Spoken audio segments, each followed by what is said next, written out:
May God guide her and guard and keep all who sail in her. Lady Hoor doopt vervolgens het schip op de traditionele wijze. Doopt het schip op de traditionele wijze. Lady Hoor doopt vervolgens het schip op de traditionele wijze.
For centuries, champagne has been the wine of celebration, the most luxurious drink in the world, savoured by kings, the favourite of tsars, and sipped in history's most famous salons.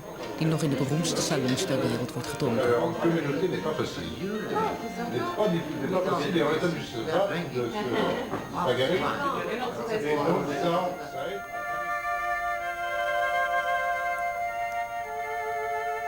It's easy to forget that this cherished liquid is in fact an agricultural product made from fruit grown on the gentle hills of the Champagne region in northeast France. What's extraordinary is that nowhere else in the world seems to be able to produce a wine quite like the magnificent Fizz that's made here.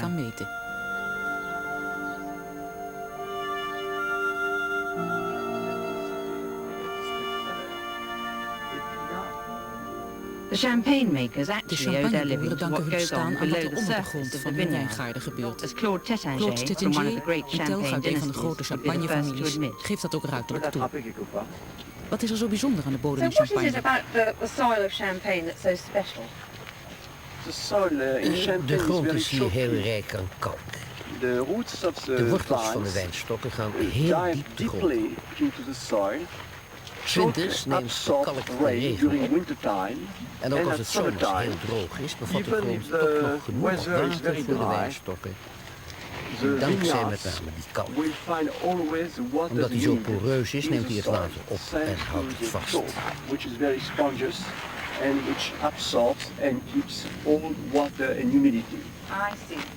En geeft die kalk de wijn ook een bijzondere smaak? De wijn gaat er prima door smaken.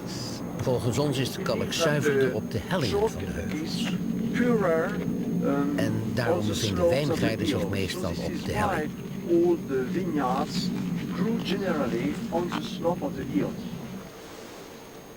Thousands of years ago, Duizenden this was jaren all geleden is dit sea, een zee geweest. which each time it Elke retreated keer dat left hij zich rich organic terugtrok, deposits liet hij on een the rijke chalky afzetting van slopes. organisch materiaal achter. Nu bevindt zich dat onder de grond.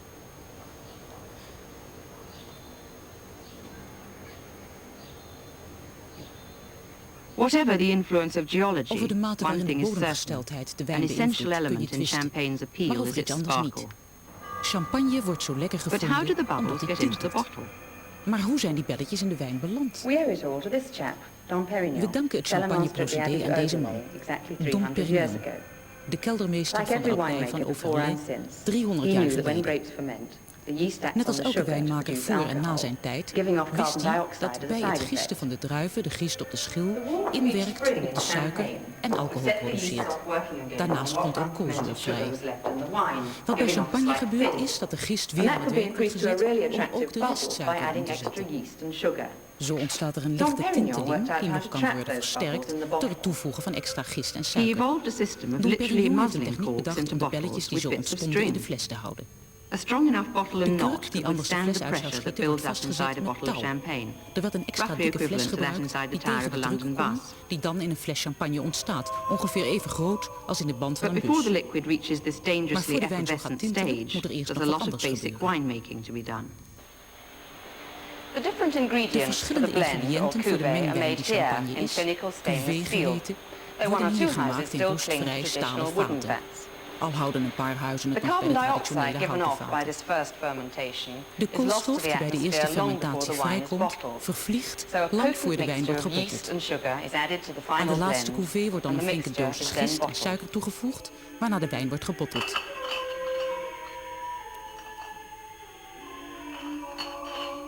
The bottles are stacked on their sides and left to get on with the second fermentation in the chilly depths of the Gruyère, Roman chalk quarries beneath the champagne towns of Reims and Epernay.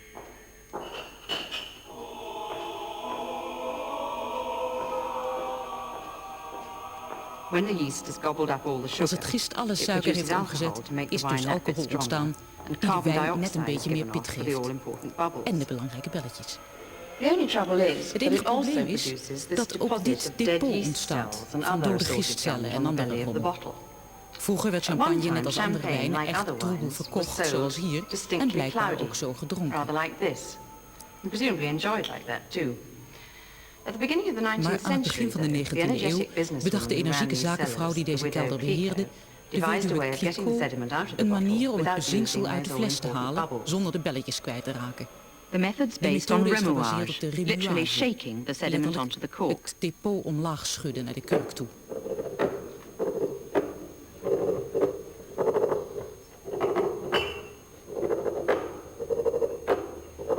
Since Veuve Clicquot's time, special yeasts have been developed so that the sediment sticks together in one plug as much as possible. This makes the job of the traditional remuer just a bit easier, but he basically makes his living by twiddling about 30,000 bottles a day, slowly shaking the sediment onto the cork and moving the bottle from the near horizontal to upright position in these wooden pupitres. Van horizontaal tot vrijwel verticaal.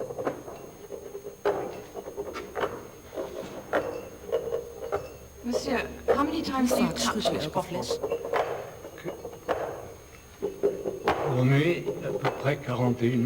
I turn them about 41 times over the course of 2.5 or 3 months' work. Some years the yeast comes down on its own, more or less. Other years, particularly the good ones, it's very difficult. There's a sort of grease inside the bottles which sticks to the glass. So we have to keep on turning and turning.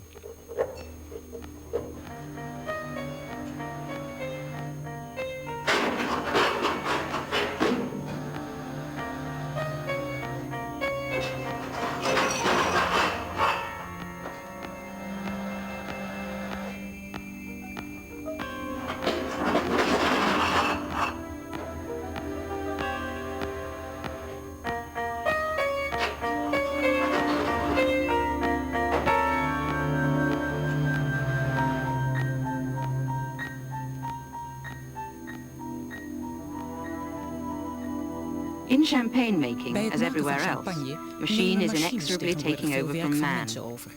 Many champagne houses have been reluctant to install these automatic remuer or riddling frames, but they are cost-effective and, their advocates argue, more efficient. They can be programmed to work during the night and through the weekend, and in riddling, it's the consistency and regularity of movement that's important. However the riddling is done, by flick of the wrist or click of a time clock, the bottle ends up upside down with the deposit in a neat plug. This process, the famous méthode champenoise, may seem unnecessarily protracted, but the time the wine spends in contact with the deposits important too to give it extra flavour and character. Zo krijgt de wijn meer The smaak legal en minimum karakter. age for champagne is 2 years, Het wettelijk minimum but voor some champagne is houses 2 leave their jaar, wine maar er zijn maturing huizen like die hun this wijn for well meer dan over 3 jaar 3 laten liggen before voor de remuage and remuage disgorgement. en het disgorgement. Disgorgement is the next vital Disgorgement is het process. volgende belangrijke stadium in het procedé van champagne maken.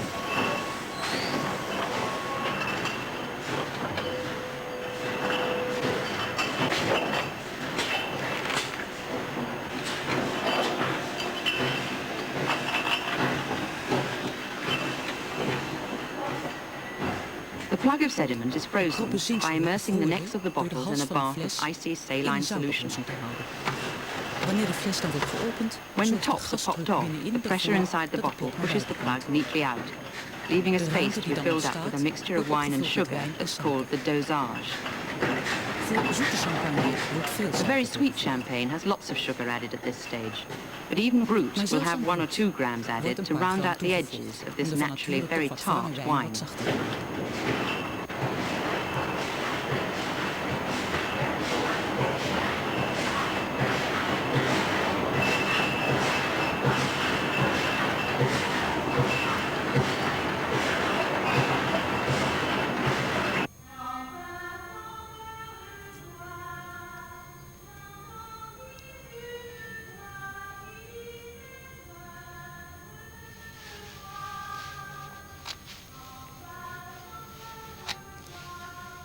Black grapes, perhaps surprisingly, are more widely planted in the champagne vineyards than white.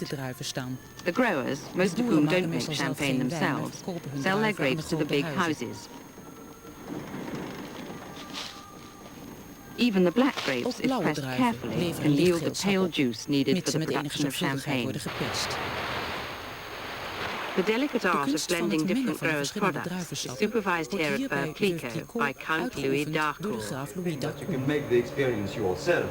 If you press in one hand a bunch of black grapes and in the other hand a bunch of white grapes, you have about the same color.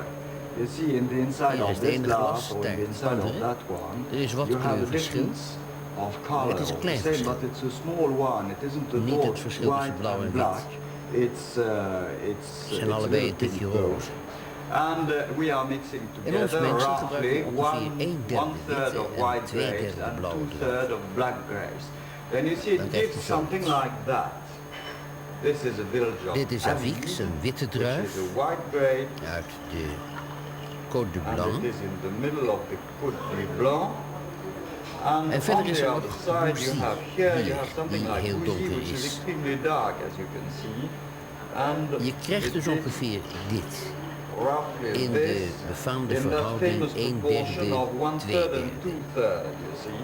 And then the kleur die je final color uiteindelijk will not krijgt is at niet all wat be u nu that ziet. one, you see. De kleur In verdwijnt fact, bij de the color will clarificatie in maart disappear of at the april. moment of the clarification in March, April, at the moment Is all this of pernickety the blending Is worth al die it? moeite met mengen nou At werkelijk Christie's nodig? wine department, super De palate Christie Michael vertelt wijnkenner Broadbent Michael told me about Broadbent the iets over het difference verschil between tussen champagne and champagne its en de bubbling vele andere wijnen alternatives. met belletjes die er zijn. Which region in Uit your welke opinion is streek making komt the naar best uw mening de sparkling beste wine other than mousserende wijn na champagne? champagne? Persoonlijk vind ik de mousserende wijnen van de Loire het beste. In ieder geval de beste van Frankrijk.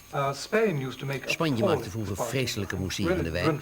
Echt troep waar je jus d'orange bij moest drinken. De laatste 10 jaar zijn ze erg vooruit gegaan.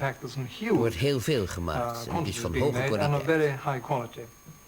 De beste Spaanse mousserende wijn zou ik de tweede plaats geven. But there are Maar sparkling worden wines er ook made by mousserende methods wijnen other gemaakt than op the een méthode andere manier dan champenoise? de méthode champenoise? Ja, maar ik weet er niet echt veel vanaf. Er zijn in principe 2 methoden, allebei met tanks in plaats van gisten in fles. Wat je in feite doet is koolzuur in de tank pompen en dan de wijn bottelen. Erg lang plezier van de belletjes heb je zo niet. Er is nog een methode waarbij de wijn in de tank zelf gist. De wijn krijgt zijn belletjes dus in een enorme fles. Bij de tweede fermentatie dus. Ja, het heeft nogal wat van de methode champenoise weg, alleen gebeurt het niet op fles. We've got We here hebben a hier een glass glas of cuvée Close close. sparkling wine Dat and is a een glass andere of mousserende champagne. wijn en een Can glas you tell the champagne. difference between them just by Kunnen ze uit looking elkaar at houden zonder ze te proeven? Zo goed word ik denk ik nooit. Maar er zijn 2 opvallende verschillen. Ten eerste is de cuvée close lichter van kleur, een tikje te bleek, te kleurloos. Champagne is een beetje geel. De Bollinger heeft de prachtige bleekgouden kleur, heel aantrekkelijk. Waar het bij deze wijn om gaat is dat hij graag wil worden gedronken. Hij moet er echt tintelend en mooi uitzien, alsof hij erom vraagt te worden geroken en kort erop gedronken. Ik vind het een hele goede mousserende wijn. this sparkling wine we've got. De belletjes komen in een gestage stroom omhoog. It seems very odd to me. I don't know whether you can see it in yours. Maar in een roserende wijn zie je toch minder belletjes. Ze komen wat ongelijk verdeeld omhoog. Langs de zijkant van het glas. Terwijl de Bollinger sinds het inschenken, dat is toch al gauw een kwartier terug, een gestage stroom belletjes afgeeft. Belletjes komen van onderin het glas. Ze vullen het hele glas. De onderlinge afstand blijft gelijk en ook de snelheid waarmee ze opstijgen. Een van de criteria waarmee je de kwaliteit van champagne kunt beoordelen is de grootte van de belletjes. Als je vrij grote bellen hebt, zoals een diepzeeduiker maakt, heb je waarschijnlijk een close wijn en een niet zo goed gemaakte. Champagne heeft een gestage stroom kleine belletjes. Would you say then volgens that u alle all champagne champagne beter is dan alle better than all mousserende wijn? sparkling wine? I think that only Dat zou ik nooit durven a beweren. bigot would actually say Ik kan that. best een paar hele goede mousserende wijnen noemen, die ik liever drink dan matige champagne. Maar ik ben nog nooit een mousserende wijn tegengekomen die je toch kon nemen tegen een Grand Mark top champagne. Matches a top Grand Mark champagne.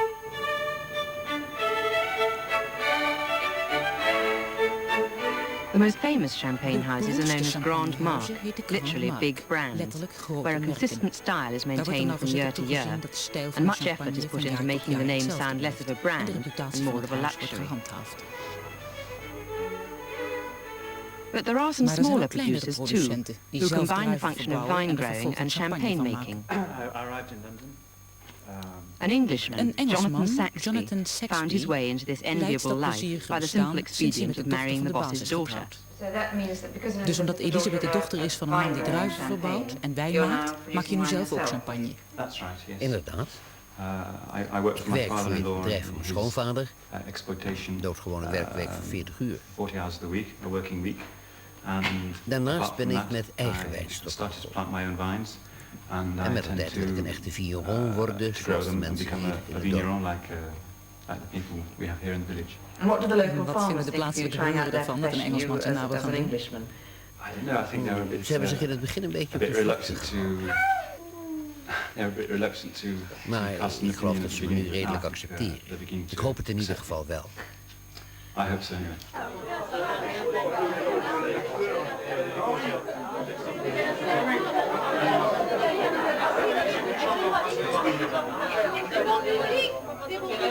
The village Cochelet, champagne growers' equivalent of a harvest festival, is named after the pig, or pigs, that traditionally provide the centerpiece of the meal.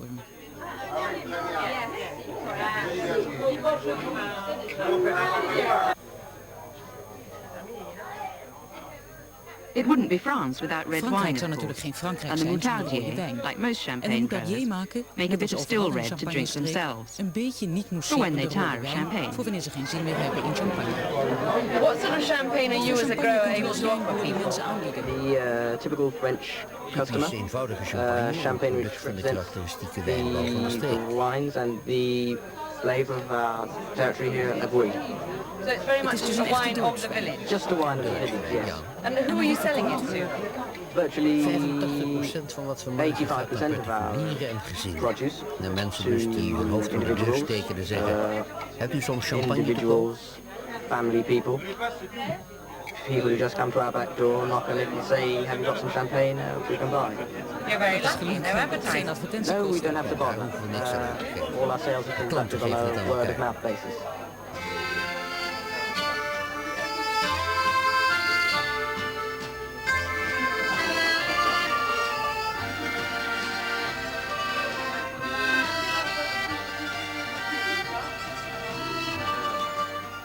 Despite its looks, Ondanks zijn this wine uiterlijk has wordt made a deze long wijn way een heel from eind van France. Frankrijk gemaakt. Very good. Heel lekker, It's maar very volkomen different anders dan from champagne.